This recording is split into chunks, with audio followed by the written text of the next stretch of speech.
जिस कयामत का डर था वो तस्वीरें अब आने लगी।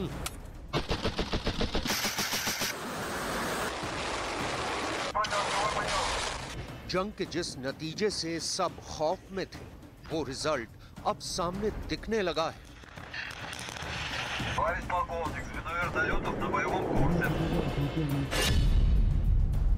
खेरसौन से चौंकाने वाले वीडियो सामने आने लगे हैं। पूरी दुनिया को डराने वाले इन वीडियोस का पूरा विश्लेषण हम करेंगे। इसके अलावा बात करेंगे दुनिया की सबसे बड़ी खबर की। वो खबर ये है कि खेरसौन और निकोलेव पूरा खाली होगा।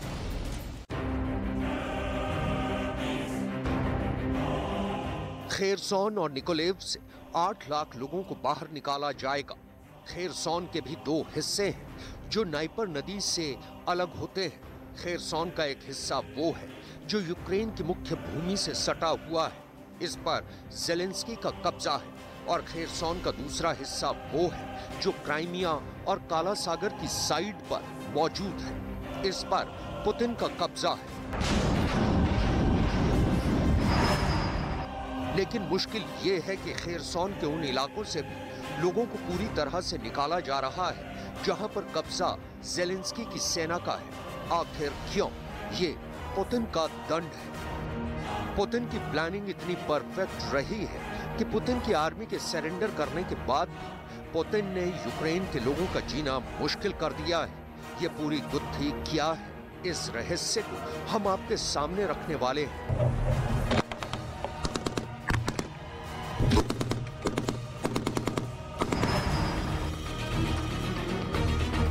आप इस तस्वीर को भी देखिए जिसमें आपको एक कमरा और एक कुर्सी नजर आ रही है। दावा यह है कि खेरसौन के अंदर रूस के सैनिकों का बनाया हुआ एक टॉर्चर रूम है जिसमें खेरसौन में मौजूद ज़ेलेंस्की के समर्थकों के साथ टॉर्चर हो रहा था।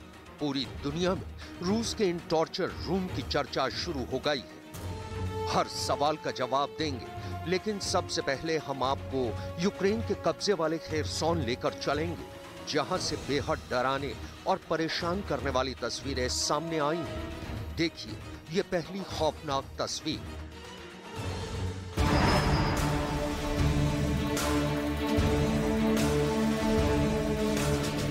खेरसौन के अंदर पानी की पूरी सप्लाई रूस के हमलों में बर्बाद हो चुकी है।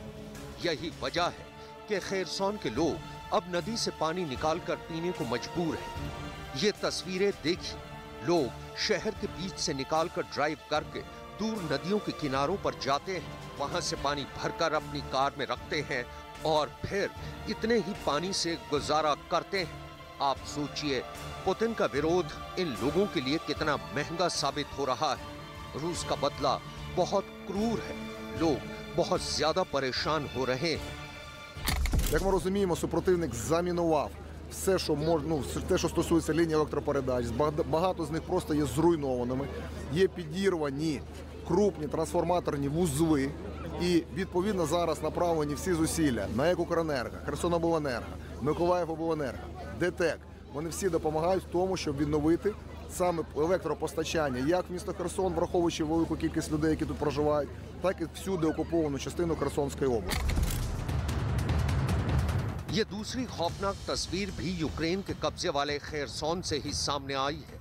जरा विचार कीजिए, आज के युग में कोई शख्स एक सेकंड के लिए भी मोबाइल से दूर नहीं रह सकता है, लेकिन यूक्रेन के खेरसौन के अंदर लाखों फोन बिना बिजली के स्विच ऑफ हो चुके हैं। सारे के सारे बिजली प्लांट और बिजली घर रूस ने हमला करके तबाह कर दिए हैं। यही वजह है कि यहाँ पर बिजली की सप्लाई ही नहीं है और पूरे शहर के लोग एक ही जगह पर इकट्ठा होकर बहुत मुश्किल से अपना मोबाइल चार्ज कर पा रहे हैं।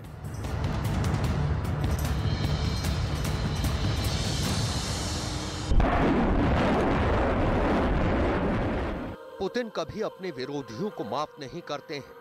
खेरसौन के कुछ इलाकों को भले ही रूस की सेना को छोड़ना पड़ा है,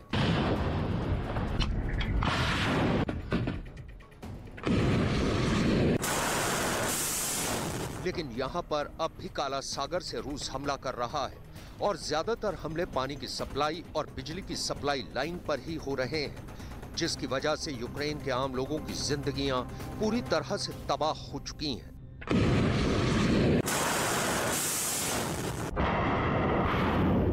Ми маємо справу з терористами, для яких немає нічого святого. Чи можуть вони стріляти по місту? Так, вони стріляють по місту. І роблять цього кожного дня. У нас є загиблі, у нас є поранені. І це відбувається весь час. Чи будуть вони це робити? Я впевнений, що вони будуть це робити, поки будуть мати таку можливість. ये एक तीसरी तस्वीर भी देखिए, जब शहर के सैकड़ों लोगों को अपने घरों से दूर एक हीटिंग शेल्टर में शिफ्ट कर दिया गया है। लेकिन यूक्रेन की जनता के दुख और पुतिन का क्रोध शांत होने का नाम नहीं ले रहा है। इन तस्वीरों से भी ज्यादा दर्दनाक खबर यह है कि पहली बार यूक्रेन की सरकार ने यह फैसला लिया है कि यूक्रेन के 2 शहर खेरसोन और निकोलेव को खाली करवाया जाएगा। रूस के हमले के 9 महीने बाद 2 शहरों को खाली करवाया जाएगा। 8 लाख से ज्यादा यूक्रेन के लोगों को विस्थापित किया जाएगा। खेरसोन और निकोलेव में लगातार बर्फबारी हो रही है। बर्फबारी की वजह से यहां पर तापमान गिरकर -1 डिग्री सेल्सियस चला गया है। दिसंबर और जनवरी में यहां का तापमान गिरकर -4 डिग्री सेल्सियस तक भी जा सकता है। सर्दियों से बचने के लिए बिजली का होना जरूरी है, क्योंकि तभी हीटर और ब्लोअर काम आ सकेंगे। लेकिन बिजली सप्लाई तबाह होने की वजह से और रूस के लगातार हमलों से परेशान होकर यूक्रेन की सरकार ने एक बड़ा फैसला लिया है। अब खेरसोन के 3 लाख लोगों को शहर से विस्थापित किया जाएगा।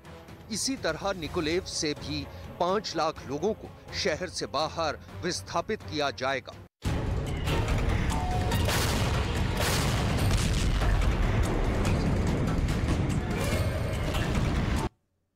अब वहीं यूक्रेन के 2 शहरों को खाली कराने की तैयारी के बीच सवाल यह है कि आखिर ये नौबत आई क्यों?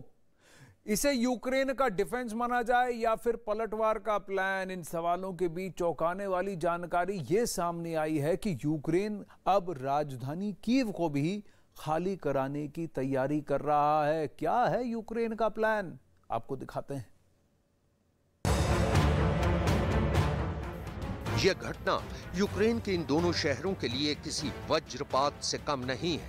उन देशों के लोग यूक्रेन के लोगों का दर्द नहीं समझ सकते हैं, जहां सर्दियां पड़ती हैं लेकिन बर्फबारी नहीं होती है। लेकिन यूक्रेन के अंदर 0 से भी कम डिग्री के तापमान पर बिना हीटर के रहना मौत को दावत देना है। और यही बात अब विश्व स्वास्थ्य संगठन यानी WHO ने भी कहती है और यूक्रेन के लोगों को मौत वाली जानलेवा बर्फीली ठंड से बचने की चेतावनी भी दे दी है। This winter will be life-threatening for millions of people in Ukraine. The devastating energy crisis, the deepening mental health emergency, constraints on humanitarian access and the risk of viral infections will make this winter a formidable test for the Ukraine health system and the Ukraine people, but also for the world and its commitment to support Ukraine. Kherson और Nikolaev के अलावा एक और बड़े शहर को खाली करवाने का प्लान यूक्रेन की सरकार तैयार कर चुकी है। ये शहर है कीव, जो कि यूक्रेन की राजधानी है।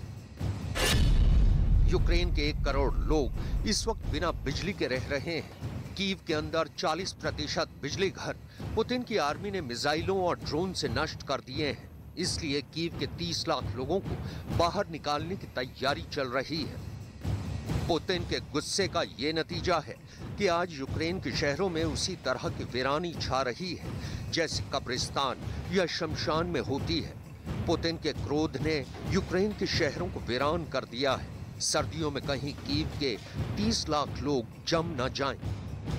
WHO भी इस समस्या का विकल्प तलाशने में जुटा हुआ है।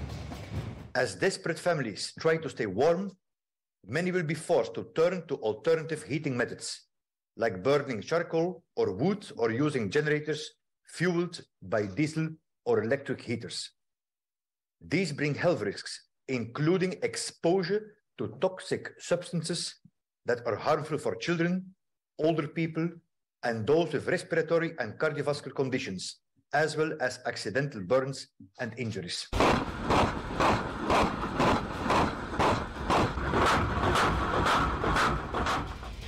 अभी यूक्रेन के और भी कई शहरों में यही हालात देखने को मिल सकते हैं, लेकिन खेरसोन से और भी ज्यादा चौंकाने और डराने वाली तस्वीरें सामने आ रही हैं। ये तस्वीरें रूस के सैनिकों के द्वारा बनाए गए टॉर्चर कैंप्स। अमेरिका के कई अधिकारियों ने यह दावा किया है कि पुतिन की सेना ने जहां भी कब्जा किया है, वहां पर ज़ेलेंस्की के समर्थक आम नागरिकों पर जुल्म किए हैं। खेरसोन के एक हिस्से पर कब्जा करने के बाद वहां सर्च ऑपरेशन में ज़ेलेंस्की की फौजों ने 4 यातना कक्षों को ढूंढ निकाला है। बात सिर्फ यही नहीं है, ये लैंडफिल साइट देखिए। यूक्रेन की तरफ से यह दावा किया गया है कि रूस के सैनिकों ने इसी साइट पर अपने ही मरे हुए साथियों को जला दिया, जिसकी वजह से पूरे इलाके में जले हुए मांस की बदबू फैल गई। अब ज़ेलेंस्की ने दुनिया से ये अपील की है कि रूस को आतंकवादी देश घोषित किया जाए। Закликав країни Альянсу до конкретних дій з реалізації української формули миру, яка може надійно гарантувати мир і справедливість України та усій євроатлантичній спільноті. А також закликав усі парламенти держав-членів НАТО нарешті ухвалити рішення про визнання Росії державою-терористом. Вірю, що поступово ми вийдемо на цей результат. Саме так Росію сприйматимуть у світі, саме такою, яка вона стала державою-терористом.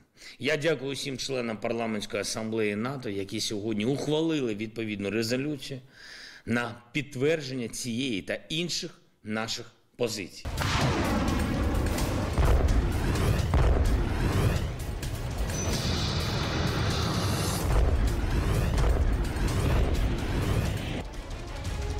यूक्रेन के अंदर जो हालात बन रहे हैं वो बेहद खतरनाक है। अगर जल्द ही यहाँ युद्ध ना रोका गया तो हजारों लोगों की मौत हो सकती है। दूसरे विश्व युद्ध में ठंड और भूख की वजह से 3 करोड़ लोग मारे गए थे। इतिहास से सबक लेकर यूक्रेन में युद्ध विराम करवाना बहुत जरूरी हो चुका है।